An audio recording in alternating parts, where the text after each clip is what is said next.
be yourself. I have a couple of questions, Okay. which I'll ask you, but Mm. let me just cue this up first off. Here we are. There's a land just off the Atlantic, land of jungles, waterfalls, and sweet scenery, where poor people farm the lands and hunt the waters,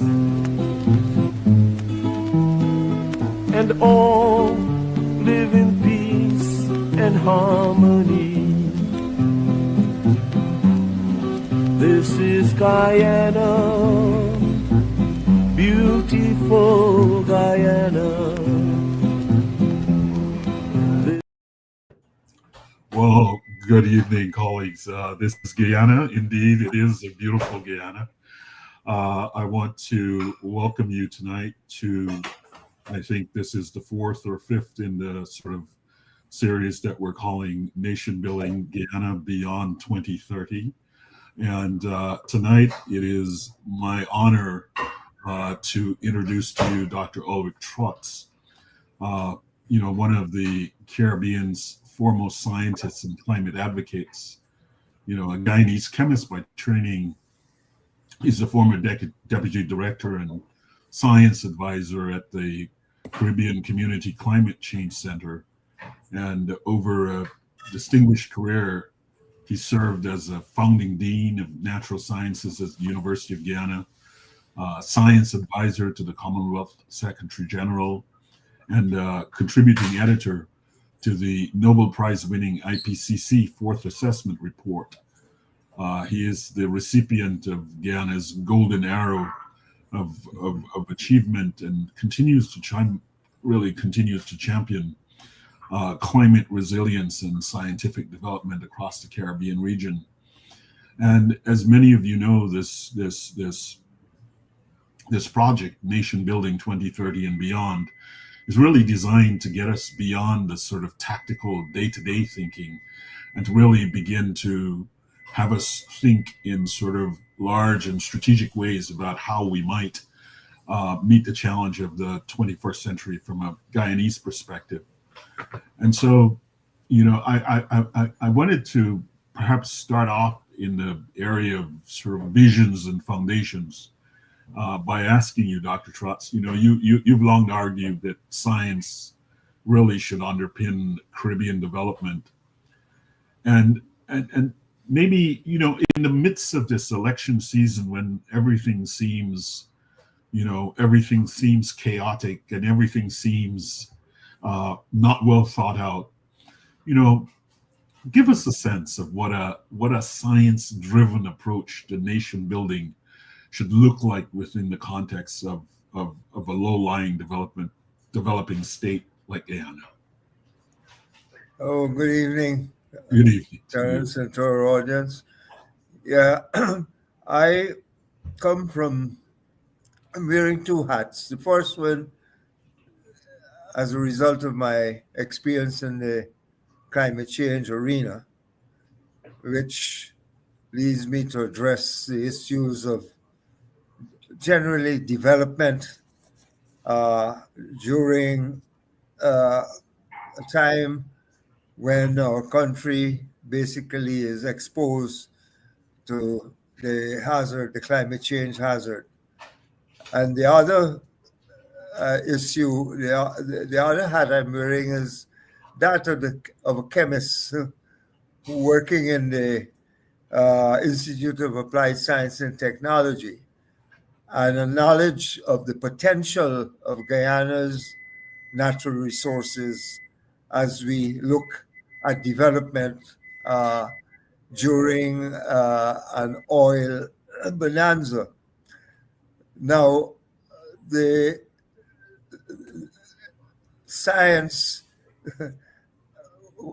it comes to climate change. If we take the issue of climate change, we live in a very vulnerable environment. The fact that we are 6 feet below sea level, and in the area that we are, This is one of our biggest threats. Yeah. And development is taking place rapidly. Excellent ideas for infrastructure, roads, bridges, housing, schools, hospitals, but they're all being erected in a very vulnerable environment. And if we're looking at sustainability, we need to understand how we can build so that whatever we put there is resilient to the threats that we see from climate change. And what informs uh, the way we build? What should inform the way we build? Is the science. Is the science from climate change. This is why we do climate science, basically to develop information that can inform people's behavior, inform the way we go about our daily business. And it is so important that in everything we do now as a nation, we must ensure that we basically incorporate climate change risk assessment. That's the basic message. Climate change risk assessment into any development plans or any plans that we have for development. And similarly, when we're looking at our natural resources, again, it's the science basically that tells us how we can have value-added uh, products from our bounty of natural resources. So that is going to be the basis of our discussion tonight. How do we, what is necessary basically uh, so that our economy and our people, our country is climate resilient. And the other is how do we basically take full advantage of our natural resources for our national development.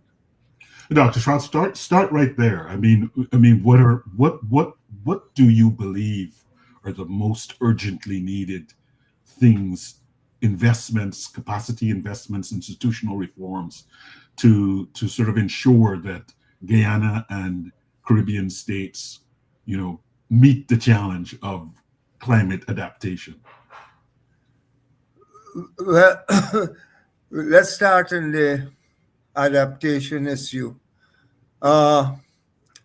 We have information basically about what is required so that we don't. Okay, let us look at our natural resources, for instance, forestry, mining, and then you can talk about our agriculture. Now, let me tell you something. We have a low carbon development strategy, and little known is that there was a study done to advise the government on how do you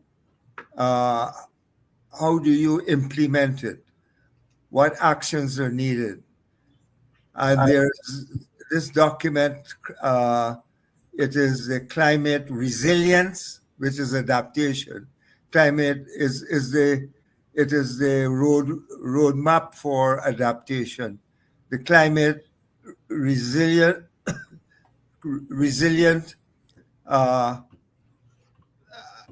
action plan. The climate resilient action plan. Yeah. And there are four actions in that have been denied. the highest priority is something we need to talk about, is sea defense. The next is drainage and irrigation. The next, they look at agriculture, the agricultural sector, building the resilience in the sector, and then, of course, education and health. We know that all these things are going on at this point in time, but the question is, are they informed by the science that can tell them how they need to adjust their plans so that the final result would be climate resilient? And for the whole Caribbean and for Guyana, integrating climate risk assessment into decision making is critical. And I see these things are going on. If you look, a lot of money is being spent on drainage, a lot of money is being spent on irrigation. But for instance, with the drainage, rehabilitation of your drainage canals, are you taking into consideration the new rainfall patterns and the new volume of water that you have to manage when you get a downpour? The old systems, yes, clean them, etc., upgrade, but in upgrading them, one, it needs that upgrade needs to be informed by the science. Similarly, for sea defense, I am a bit concerned. There is a lot of activity going on, but is it a coordinated effort that looks at the sea defense for the entire Guyana coast, which is something I think this should be our highest priority at this point in time? Secure the coastal area in which we live and which we are talking about development, or agriculture. And the thing is, you're putting up roads, bridges.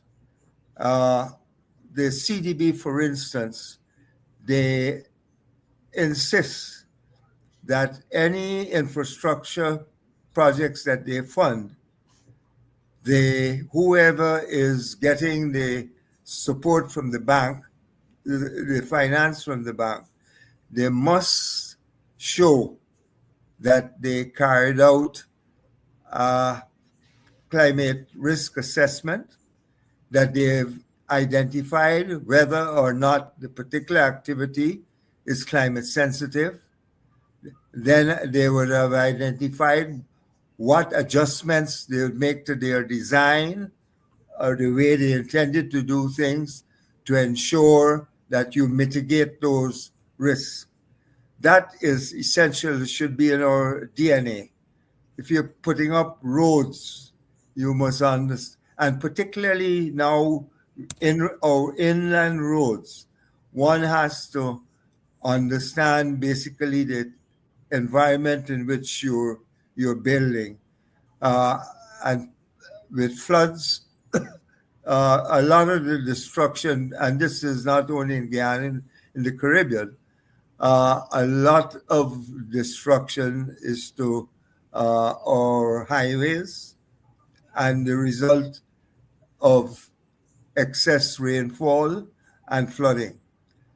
So that is one part of the equation, basically. Our buildings, are we taking into account the new temperature regimes that we're seeing? Are we providing the type of ventilation for schools and for hospitals, etc.? I see we are still building in floodplains and putting our houses on the ground and not on stilts. I want to ask you, like what would it take? I mean, when you started speaking about the heat regime, I was reminded by a colleague of mine who's involved in the poultry rearing business. And one of the things that he noted was that they were in the process of trying to figure out how to get a poultry pen that they needed to buy this from Brazil because it had gotten so hot that the chicks were dying at a rate. And so, like, I want you to sort of just reflect as, like, give a message to the folks in Guyana to sort of say, like, why is this important? Why, if we want to, looking down the road, why is it important that we take these steps now? Because you and I both can see that, when we read the newspapers, it's just a day-to-day kind of battle for power that does not sort of have the vision of, Guyana will be here long after we're gone. And part of our job is to be stewards of Guyana for the children who will come later. And in doing that job, you have to do the kinds of things that you just described. Think about how you're building the houses, to take into account the current regime as it relates to temperature, to take into account the current regime as it relates to rainfall, to do, help our folks to understand, like, why you have to do this job. I was rather, I was a little distressed with a headline recently with the sugar industry, where they said that one of the reasons that they can't meet their targets, they didn't meet their targets, was rainfall. Oh, yeah. Now, there is available now. This is the work we've been doing over the years. And the CIMH, the Caribbean Institute of Meteorology and Hydrology, they now put out short-term forecasts to inform different interest groups. They have stakeholder groups: tourism, agriculture, energy. That one might surprise you. But the thing is, we're seeing now that storms and whatnot can really disrupt the supply of power and water and health. Is the other. These stakeholder groups, they get forecasts. It's a 3-month forecast about rain days and, of course, whether you're going to have drought, etc. And you see what happened in Guyana. You and I, in our days, learned at school that we had two dry seasons, one long and one short, and 2 rainy seasons, and they're in succession. So the planter knows he plants during the rainy season, he reaps during the dry season. That is no longer valid. And so our farmers need to arm themselves with this information. When you look at the rainfall patterns, you're able to sort of not totally remove the risk, but certainly significantly reduce the risk. Using climate information basically now is so critical for success in things that we embark on that are climate sensitive. That basically is the message. It's a culture that we have to develop. On that note, I know in the past I followed quite assiduously the things that you've written. Like, you've raised these concerns about accessibility of global finance for global climate finance for Caribbean nations, and within the context of Guyana's island gas success, how do you, and certainly the question of the red credits for the Norway red credits, what are some of the things that need to happen in order to ensure that this financing is more just and we have more effective climate financing flows to the region? I have lost faith in our ability. No, seriously. And, Yeah. and I think the thing is that we have to look within and to see how basically we could generate the resources to address this. Just we for years I've been trying to tell the tourism industry that they should put on a fee to arriving tourists, basically an environmental fee. And oh, they said no way, the tourists wouldn't come, etc. But I try to tell them that the tourists nowadays are climate sensitive, and when they come to the destination, they start to ask questions about green behavior.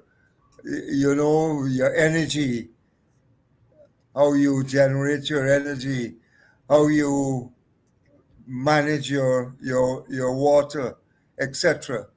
And if they know that this money is going to be plowed back basically into building resilience throughout the industry, then they're willing to pay. We were only able, out of all the Caribbean countries, we are only able to get one country, the British Virgin Islands, to put in place a national climate change adaptation fund based on taxing a levy from tourist arrivals and some other levies, cruise ship, and all of the tourists that come in have to pay a fee. Right now, Terence, I think that we have a really great opportunity to internalize a lot of our financial issues as a CARICOM nation.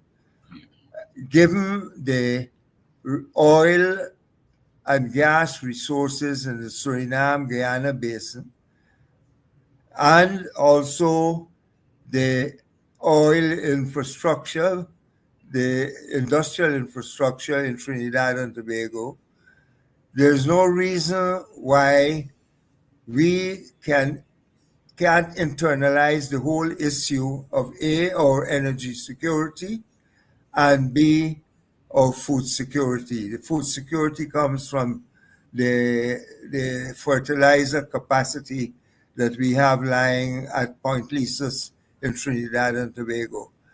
I see, for instance, as you know, we're going to be using fossil fuel for quite some time until we phase it out, say, in 2050. But in the meantime, countries have to get it. Why don't we have our own internal supply chain to satisfy all the needs of the Caribbean? Or natural gas, basically, again. We can use our, what's the special fund we have? The Natural Resources Fund. Natural Resources Fund, yeah. Now that we have that, use that together with Suriname and together with contributions from government to have a regional fund to help countries not only with the adaptation, but for the conversion from to new renewable energy, right? Now that is an investment. How come we don't hear these kinds of things in our political campaigns? As people kind of come through. I mean, that's I in a way I wanted to say, how do we bridge the gap between the kind of thing that you're talking about, some cutting edge climate science and policy making in Guyana and the Caribbean? How do we bridge this gap? And maybe what role can the scientists like you in the diaspora and the technocrats and others playing this rap. I mean, it seems to me that we earlier today I spent the time thinking about the new political formation WIN, and it struck me that I went and I searched up all the way online to look to see like what was WIN's policy on the oil and gas industry, what was WIN's policy on the various things, and there's absolutely nothing. And while this is not a comment on WIN or anything, I'm just using that because it's where I was earlier today. As I listen to you, I'm thinking, how do we bridge this gap between the kinds of discussions that you're having about internalizing our energy supply chain across the Caribbean with our politics, in which this is completely absent? Yeah, certainly. And you remember CARICOM, they were pleading for continuation of the Petro-Carib arrangement with all its geopolitical sort of threats for Caribbean unity. We don't have to. If we that fund that I'm talking about to fund this conversion, get your credit unions, your indigenous banks and whatnot to be part and parcel of the whole financing structure. That way, particularly with the credit unions, or more people become involved in the development. As I say, the energy conversion, what countries are going to have to do is to go outside for exorbitant interest rates on loans to do that conversion. We can have our own internal system that we control, basically, and the returns are in the Caribbean. That's I think there's a disconnect. There's a disconnect, I think, between the intellectual sort of capacity in the Caribbean and the political directorate. But I mean, I'm often fondly recall your role in, the National Science Research Council, and that was something that was front and center of an earlier epoch in Guyana.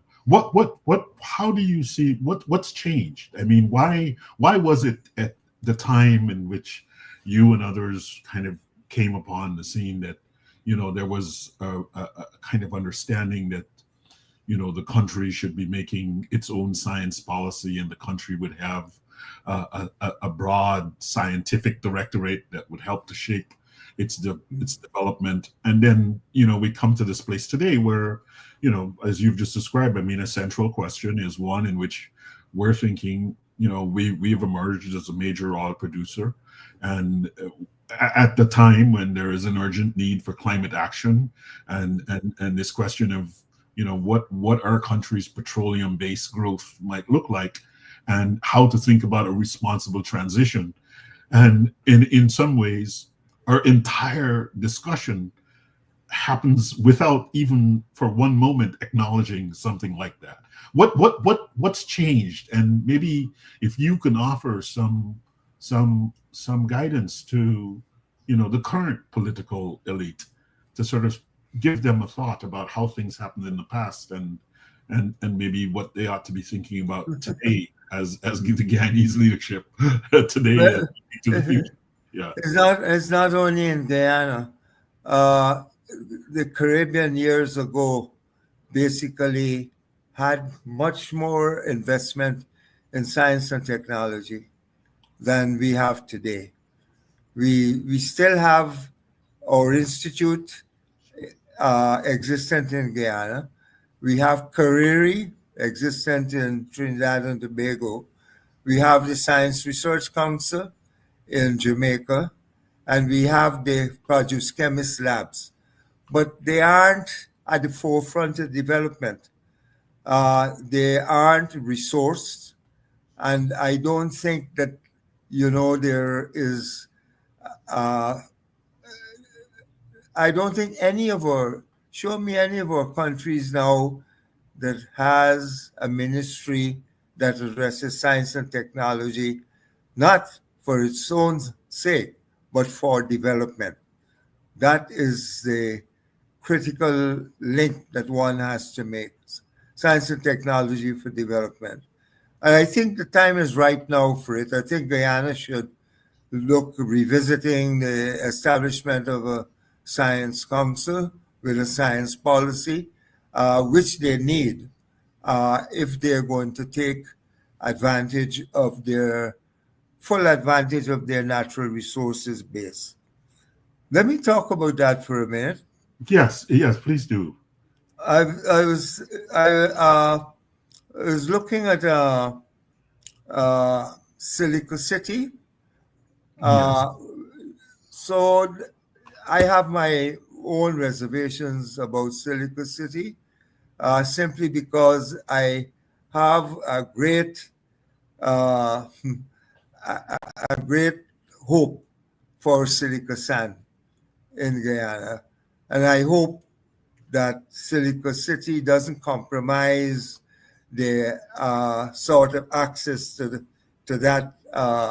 that resource, simply because it can form the basis of an industry for the manufacture of, you know me, how I felt about this, optical fibers, a glass and ceramics industry, and basically it is a disappearing resource globally because of how much of it is being used for construction. So we need to look at it. I don't know if you saw a headline the other day. I discovered that we are exporting a lot of silica sand to Puerto Rico for their glass container industry. We need that in Guyana.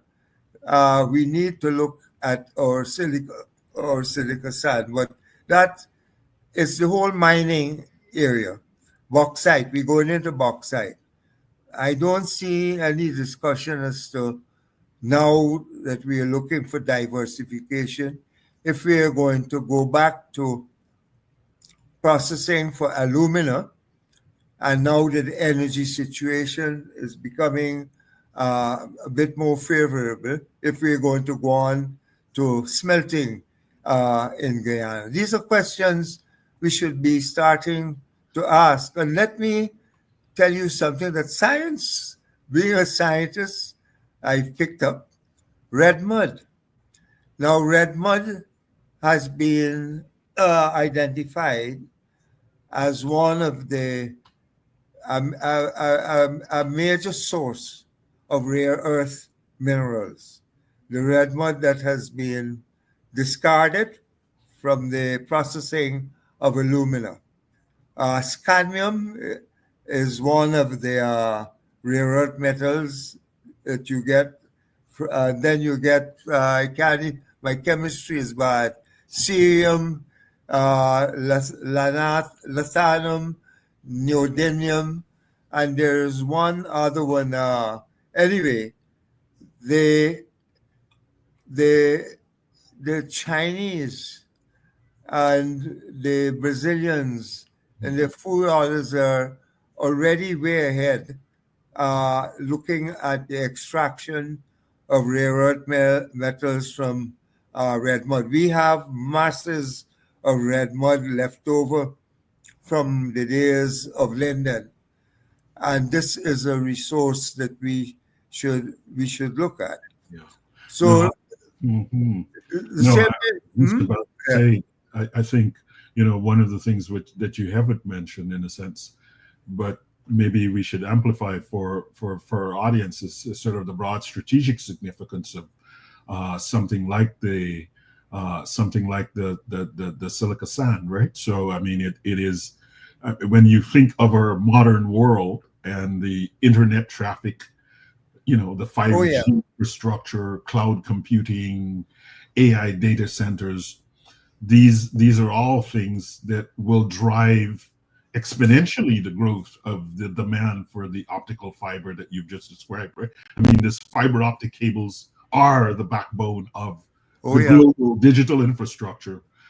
So, And obviously, that, I think that too will open yeah, our avenue to the digital world. or yeah. I mean, so the issue again of like we possess this sort of, if you will, the upstream resource in the silica sand, and I'm sure we're among very few countries that have access to high purity silica Ex- sand reserves. Very few, Very, very very, few. right? And so in a real sense, this is a strategic 21st century industry, and All we're right. building a residential community there. So I mean, it's this kind of And, disconnect and that yeah, the thing is, we export it for beach replenishment. yeah, Imagine that. I don't think we understand how precious that resource is and the amount of jobs it can create.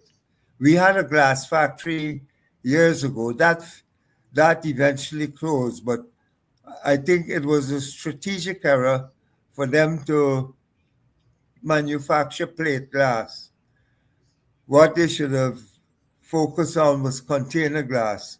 And now, with our food the thrust in food production, glass containers basically bought, and for the food and beverage industry, is a critical input.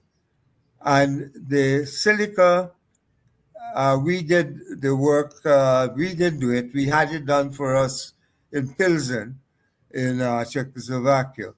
It was assessed as some of the best raw material for the manufacture of crystal glass. The ones we sip our single malts out of. Yeah, so it's a high quality sand.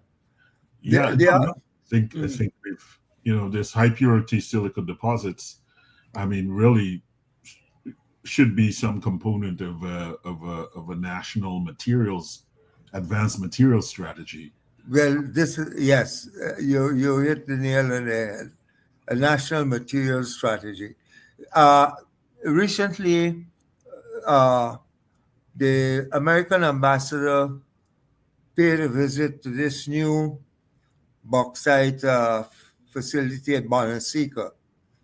And I was very interested when in the report is that they're now looking at mining our clays and silica, right?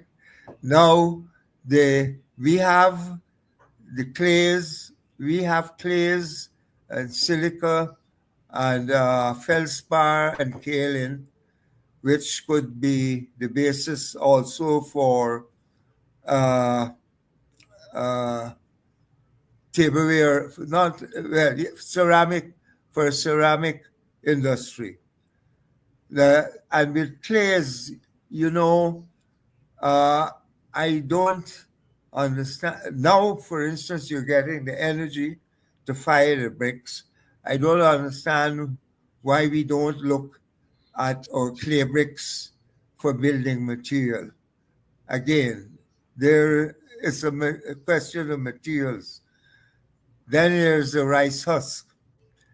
Now, the you, it's the farmers, the rice millers can use that to power their milling plants. We did the conversion on two mills, one at Blairmont, Cayman Sankar, and Cayman Sankar and Desikibo, where all of the energy for his rice mill was derived from burning the rice husk.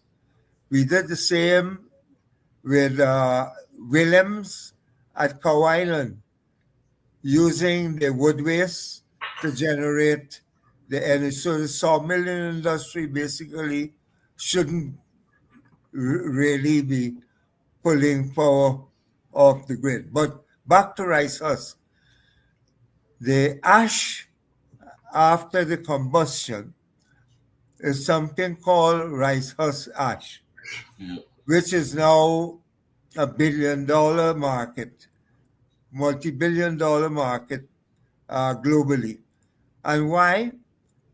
First of all, it's what is called, they say, pozzolanic, and you can mix cement with 30% of rice husk ash, significantly reducing the cost.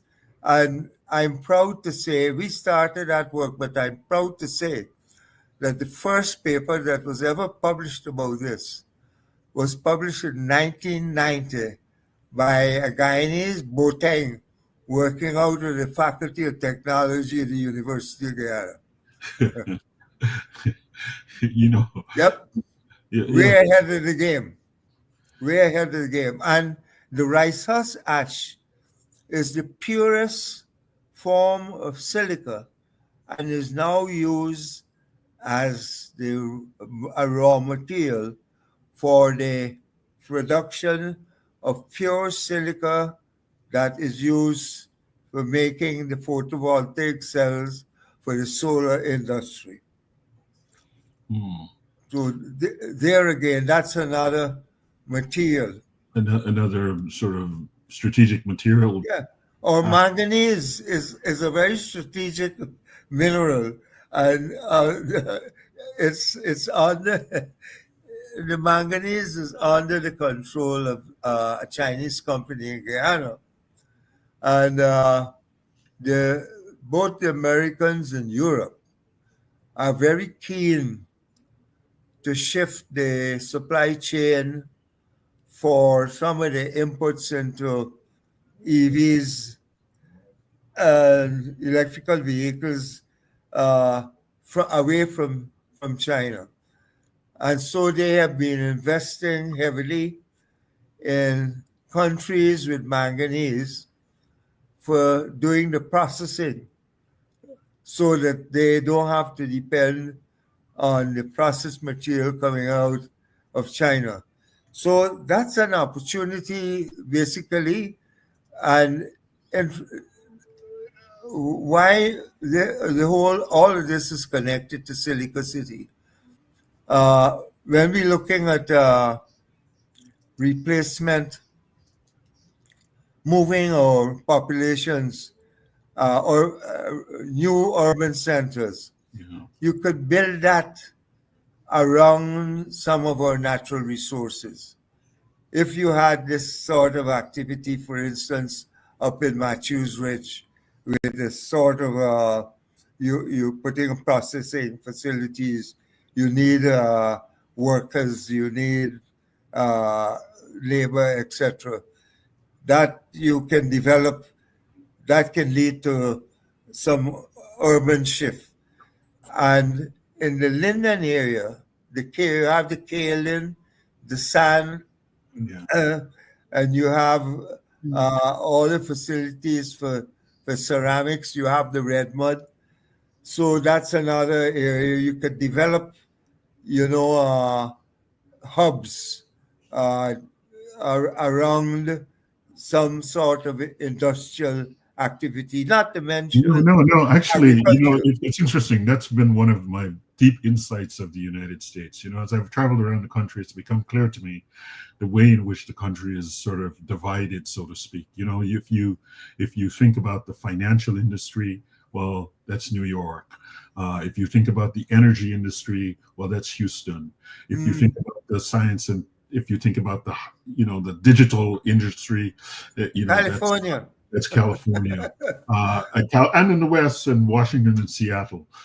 If you think about, like agriculture and insurance, then you look in the Midwest. And it struck me once. I think I was on some trip, and it really struck me that in some way, I don't know whether or not the people who kind of designed the United States really thought about this in this way, but they've evolved a system in which That's the how it various evolved. Yeah. parts of the country have expertise in various areas, and so it works really well. If I want to do business in energy, I go to Houston.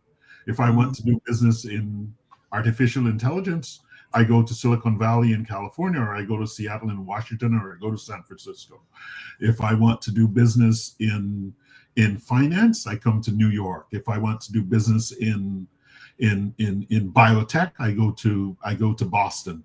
And it's what you've just described is precisely maybe the kind of thing that we ought to be thinking. One question in that regard is that I've always thought that one of the real insights, one of the real smart things that have been done in the United States is these land grant colleges. Your University of Minnesota, University of Iowa, Purdue, and these kinds of places. And I've always thought, maybe that's one thing UG ought to be thinking about doing. How do you, place kind of satellite campuses in all of the regions with a focus on the particular sort of regional activity that is the value add. And, it requires a certain kind of vision. And again, this is what I think. I just looked at the time and I realized we've already been doing this for an hour. It's really an amazing thing. We just scratching the surface. Conversation with you. There's just like so much that sort of. But so I'll ask you two questions. So the first one is sort of like, your thoughts on the broad, sort of university system and ways in which we can tweak it so that we get to some place where the science, and in particular science for development, becomes something that is normal, and so that in a political campaign, at least this is part of some manifesto or part of something that the political leadership is having a conversation about. I don't know, Terence. I think that the University of Guyana has the potential.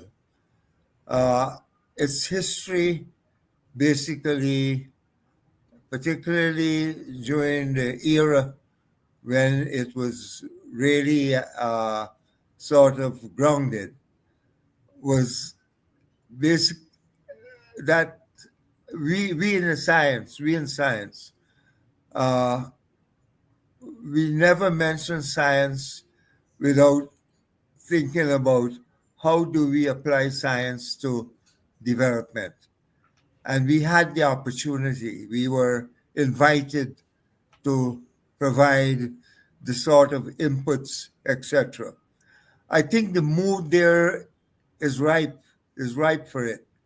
What they need, first of all, I think, is certainly more financial support. You and I know science isn't cheap, doesn't come cheaply. You have to make sure that they have the facilities and whatnot. And okay, you can and take the initiative. A lot of things have to be done. They might not see it as, as a priority. And the other thing is that I think that the university needs to develop some strategic partnerships. We, for instance, in the chemistry department, we wanted to look at mineral sciences. So we started a selective in the chemistry department that would have students do that, mineral science. We linked with the University of Leeds, and they sent a lecturer down. And we sent our people over to do their masters and brought them back. So I think a couple of linkages. I tried to link Iwakrama with the Yale School of Forestry. And I don't know how that is going. But strategic partnerships are critical in moving this forward. We have an excellent opportunity with, well, I see the president has, in Guyana, they have taken up the issue of biodiversity. Part of the LCDS, they want to monetize, as they did with the carbon credits. They want to monetize ecosystem services, which I think is an excellent idea. Or biodiversity, like our sun is a gold mine. And we need to get a really proper center for research, biomedical research. That has potential. Let us select a couple areas where we have strategic advantage. Our forests are definitely going to be a great attraction. And let's pick one or two winners and sort of build the capacity in that area. I know we sort of we've already punched through the hour, so I want to I want to maybe ask you just one more question, sort of future looking in the context of the program. So look, it's always a pleasure to have a conversation like this with you. This has been it's been a profound journey, through, as always, Guyana's scientific and developmental landscape. And I think you've highlighted for us, that something that we have not thought about, the strategic potential. And I think for me, it's just dawned that given the world that we're in, the sort of geopolitical magnitude of the strategic potential of our silica sand and critical imperative around climate resilience. And I think you've sort of mapped out, a national development that ought to be deeply rooted in scientific understanding. Our farmers ought to know when, what the rainfall patterns are based on the rainfall pattern data that you've collected already, as a way of maximizing their agricultural output. And I think it's clear, given the conversation that really science has to be a cornerstone of a national strategy.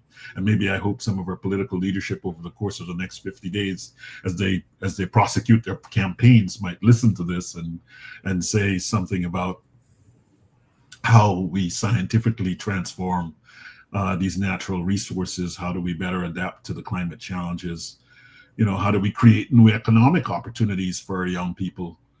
So I want to thank you for sort of illuminating the path in some way to where Guyana could be a model of some sustainable science-driven development. And maybe I want to give you one chance to sort of given all that we've discussed tonight, like what would you say is your most compelling vision for how Guyana can transform its scientific potential into kind of a blueprint for national prosperity and global leadership in the 21st century? Well, it has to do, in terms of development, real development, or natural resource base. How do we utilize science based and technology to ensure that we really derive maximum benefit from its utilization? We don't want to see raw material going out of the country. So how do we valorize, our forests or mineral resources, and basically look at the strategic areas, particularly now, our mineral wealth, our manganese, the red mud I spoke about, the bauxite and aluminum. We are sitting on potential for industrialization. We're not talking a lot about that. And our agriculture too. We have to stop exporting or, well, you continue that, but the end game shouldn't be your turmeric or your ginger, just exported like that. It should be something like ginger oleoresin, turmeric oleoresin, citrus oils, etc. Why? Those things are multi-million dollar markets. Now, how do you apply science? Basically, to get the maximum benefit from your raw material. And we have a lot of potential. Just a quick story before I finish. We did a lot of work on coconut oil. Yes. And in those days, we are looking at food, and it's just like similar to coconut oil, and we agreed that it was edible, but we did the analysis and we sent it over to Brazil for assessment. This was in the 80s, and they sent it back. The analysis agreed with ours, but they had a statement there that we never understood until years later. It said, this material you sent to us is the best raw material we've ever come across for the production of biodiesel. Right. Well, we were not interested. We would that's the thing, like a little small just has a little white thing that you can. Yeah. Yeah. But it's a kernel oil that you extract and you transform it to biodiesel. Well, let me tell you now, fast forward years now, I was just reading a paper out of Brazil that they have just manufactured what they think is the best biodiesel substitute for aviation fuel. It comes from an Amazonian palm. Yeah. And it's precisely this coconut that we're talking about. I think it's very near to the coconut. No, you see, so there's all this potential.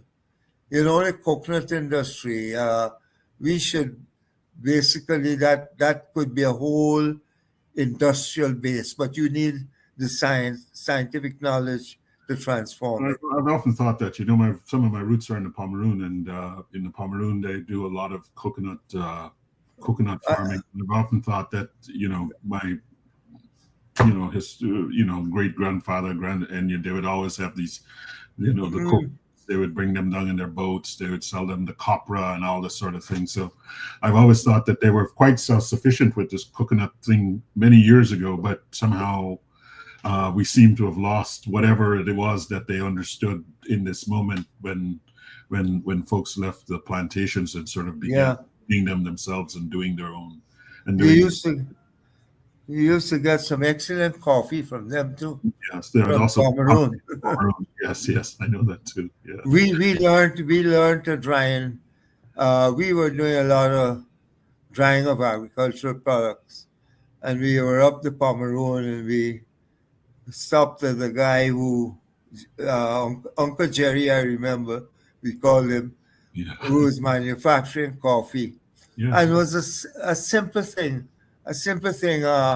We used, before we had the big solar dryers that we use, he dried his coffee on big trays, but the tray was on a roller system.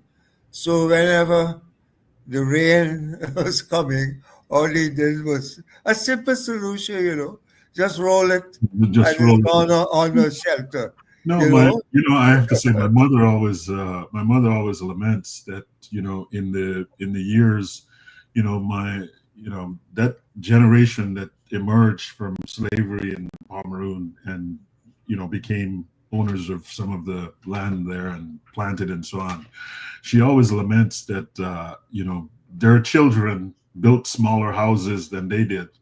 And understood. I've often thought that we've missed a trick also in terms of not fully appreciating all of the, the innovations that they engaged with. I mean, they were driving their boats and bringing their produce down to Georgetown, long before people are doing these things now. So it's there's just so much. I know our time has expired, but there's just so much. I think, maybe the one thing I take from this conversation is the fact that somehow I just hope that perhaps, in listening to it, some of our political leadership can begin to really zone in on the importance of having, a strategic vision for a long period, as opposed to a tactical vision for winning power in an election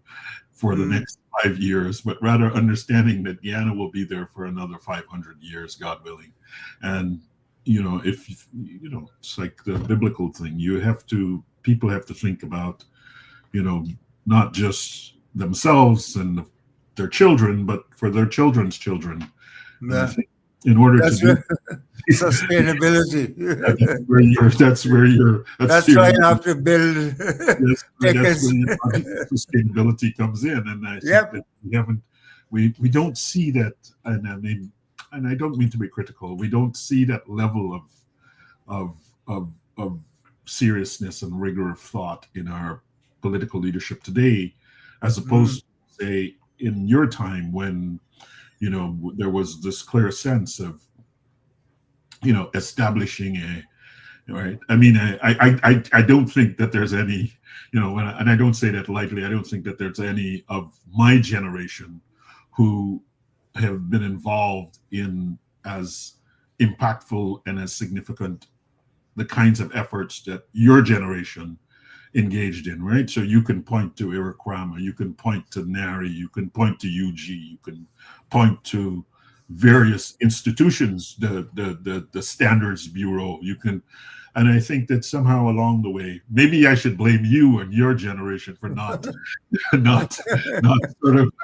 sort of making the continuation, but I think somehow along the way that thing got lost, and now it seems that we're a bit stuck.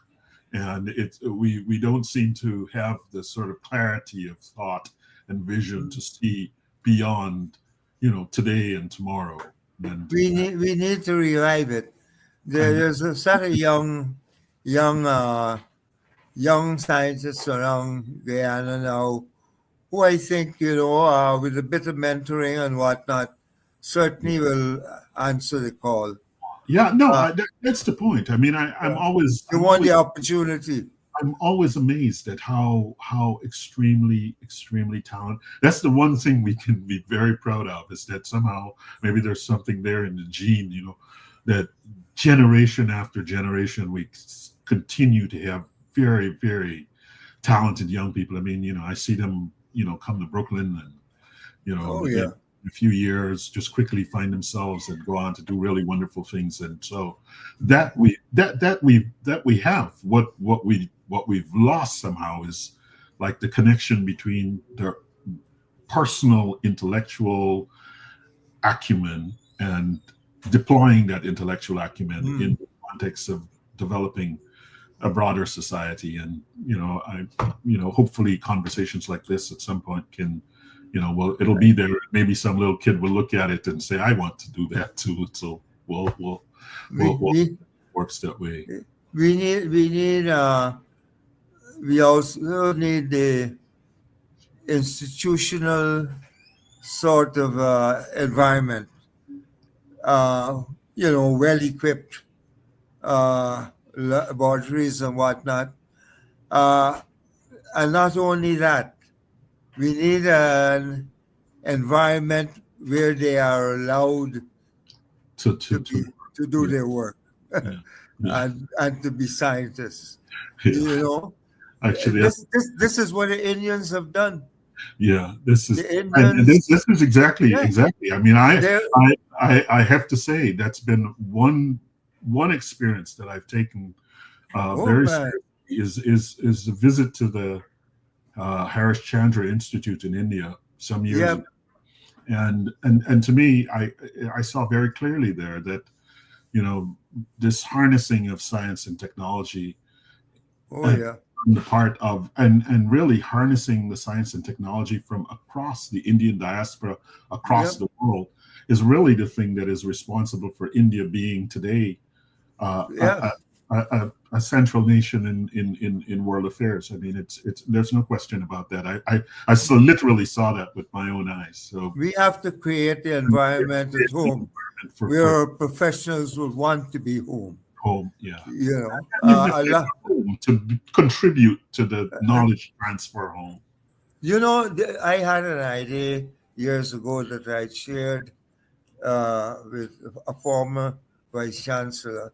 They said, look, why are we slavishly following the semesters in North America and UK? Why not let's do a little bit of shift so that when you're closed in the States, we are busy. It's all busy season. And you make it arrangements. That's a great idea. Yeah.